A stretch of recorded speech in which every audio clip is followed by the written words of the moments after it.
యేసు 5,000 మందిని పోషించాడు. ప్రాచీన కాలంలో యేసు దేశమంతా తిరుగుతూ దేవుని ప్రేమ గురించి బోధించేవాడు.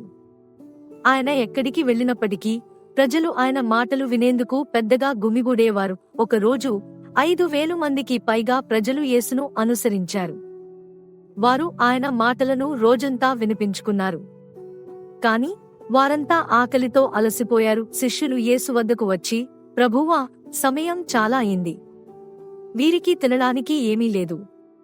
వీరిని సమీప గ్రామాలకు పంపండి అన్నారు. యేసు, వీరికి మీరే ఆహారం ఇవ్వండి అన్నాడు.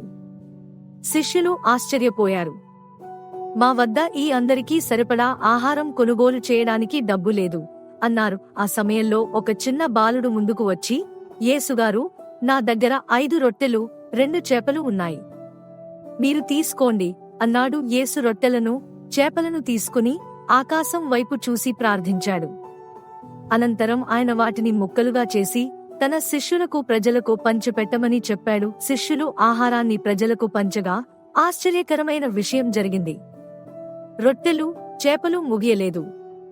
అందరూ తిని తృప్తి చెందారు. అందరూ తినిన తర్వాత శిష్యులు మిగిలిన ఆహారాన్ని సేకరించగా 12 బుట్టలు నిండిపోయాయి. ప్రజలు ఆశ్చర్యపోయారు. నిశ్చయంగా యేసు దేవుని చేత పంపబడ్డాడు అని వారు అన్నారు. యేసు చూపించాడు, దేవుని సహాయంతో అసాధ్యమేమీ లేదు. ఆయన మన అవసరాలను తీర్చుతాడు. మనను ఎప్పుడూ ప్రేమతో చూసుకుంటాడు.